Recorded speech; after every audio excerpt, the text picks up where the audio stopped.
오늘도 악한 길에서 떠나 하나님과 동행하며 주님의 눈과 마음 아래 있는 저와 여러분이 되시기를 진심으로 축복합니다.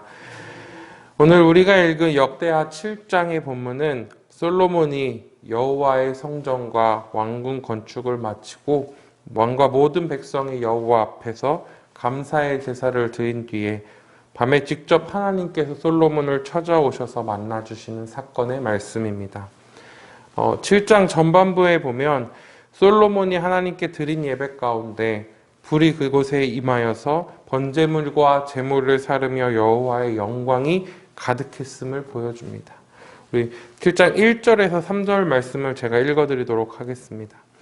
솔로몬이 기도를 마침에 불이 하늘에서부터 내려와서 그 번제물과 제물들을 사르고 여호와의 영광이 그 성전에 가득하니 여호와의 영광이 여호와의 전에 가득함으로 제사장들이 여호와의 전으로 능히 들어가지 못하였고 이스라엘 모든 자손은 불이 내리는 것과 여호와의 영광이 성전 위에 있는 것을 보고 돌을 깐 땅에 엎드려 경배하며 여호와께 감사하여 이르되 선하시도다 그의 인자하심이 영원하시도다 하니라.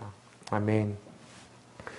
역대하의 말씀을 묵상하면서 우리가 코로나로 인해서 또 거리두기 하면서 성전에서 마음껏 예배하지 못하고 각자의 자리에서 형편껏 예배해야 하는 그 현실 가운데 오늘 이 본문 속 여호와의 영광이 그 성전에 가득해서 감히 제사장들은 그 성전에 들어갈 엄두조차 내지 못하고 모든 자손들이 여호와의 영광이 그 성전 위에 있는 것을 볼 수 있는 이 장면이 상상할 때 너무나도 흥분이 되면서도 참 부럽기도 하면서도 또 지금 그럴 수 없는 우리의 현실이 아쉬움으로 제 마음속에 밀려왔었습니다.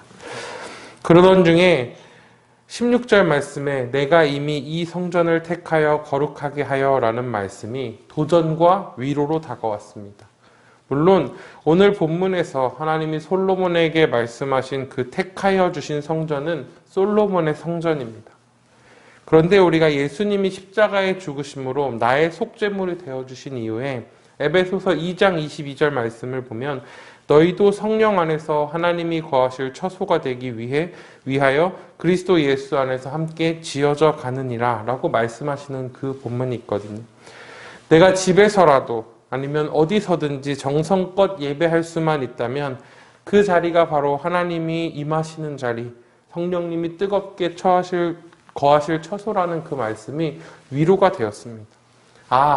그렇다면 내가 있는 자리가 어디든 어떤 모양이든 그곳을 아버지께서 택하여 거룩하게 하여 주시기만 하면 성령님의 임재가 충만하게 임할 수 있는 그 자리임을 사모하게 된 것이죠. 그래서 이 아침에 우리가 그 하나님의 영광이 가득한 예배의 자리를 사모하며 하루를 시작하기 원합니다. 예배당에서 또는 영상 큐티를 통해 우리가 앉아있는 그 자리에서 주님이 역사하시는 줄을 믿고 하나님과 동행하기를 원합니다. 그럼 어떻게 하면 우리가 있는 각자의 자리에서 주님의 눈과 마음이 항상 계시는 그 택함받은 영광의 자리가 될 수 있을까요? 첫째는 지속적으로 하나님을 부르짖는 자리여야 한다는 것입니다. 오늘 본문 12절 말씀을 잘 보십시오. 밤에 여호와께서 솔로몬에게 나타나사 그에게 이르시되 내가 이미 내 기도를 듣고 이곳을 택하여 내가 제사하는 성전으로 삼았나니. 하나님께서는 갑자기 그 자리를 택하신 것이 아니었습니다. 하나님께서 솔로몬에게 나타나셔서 이렇게 말씀하시죠. 내가 이미 내 기도를 듣고 이곳을 택하였다라고 말씀하시는 겁니다. 솔로몬은 성전을 짓기 전부터 끊임없이 그 자리가 하나님이 거하실 곳, 하나님의 영광이 높임을 받을 곳임을 온 백성에게 선포했습니다.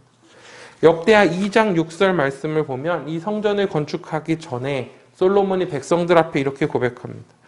누가 능히 하나님을 위하여 성전을 건축하리요?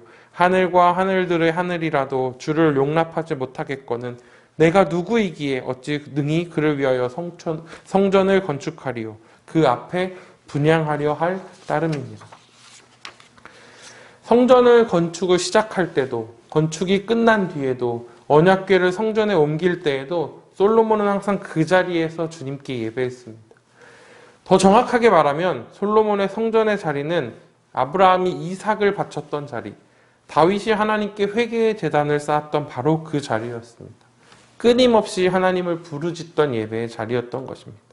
그리고 그 예배가 지속적으로 주님 앞에 들려질 때 주님께서 이미 듣고 우리에게 찾아와 주시는 것입니다.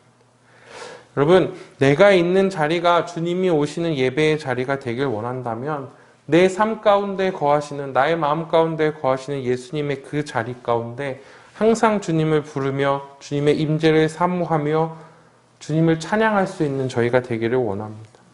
물론 환경이 쉽지 않겠죠. 예배에 방해가 되는 모든 눈의 것 상황들이 눈에 들어오면서 주님을 바라보는 게 쉽지 않을 것입니다. 그러나 그런 인간적인 마음이 들더라도 그 마음에 속지 마시고 넘어지지 마시고 주님을 부르시길 축복합니다. 그러면 주님이 들으시고 주님의 시간에 우리를 만나 주실 것입니다.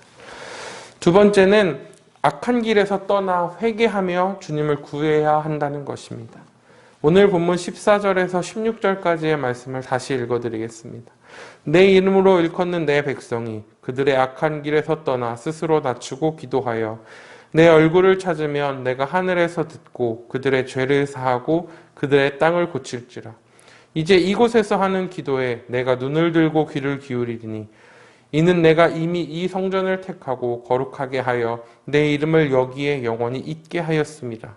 내 눈과 내 마음이 항상 여기에 있으리라. 우리가 악한 길을 떠나 회개하면, 주님께 구하면 주님께서 우리의 기도를 들으시고 죄를 사하시고 우리의 땅을 고치시겠다고 약속하십니다. 우리가 악한 길에서 떠나 회개하고 주님을 구하면 그곳에서 우리의 기도에 하나님이 눈과 귀를 기울이셔서 그곳을 택하시고 거룩하게 하여 주님의 눈과 마음이 항상 거기에 있겠다 약속하십니다. 여러분, 악한 길에서 돌아서겠다고 주님만 바라보겠다고 결단하며 사십시오. 그런데 사실 저에게 오늘 가장 크게 도전이 되었던 것은 이 7장 본문 속 하나님의 응답이 바로 6장에서 솔로몬이 하나님께 드린 기도에 온전히 응답되어진 내용이었다는 것입니다. 오늘 돌아가시면 역대하 6장과 7장의 말씀을 한번 천천히 묵상하여 보십시오. 제가 한 부분만 읽어드릴게요. 6장 24절, 25절 말씀을 읽어드리겠습니다. 6장 24절은 6장은 솔로몬이 하나님께 드리는 기도의 한 대목입니다.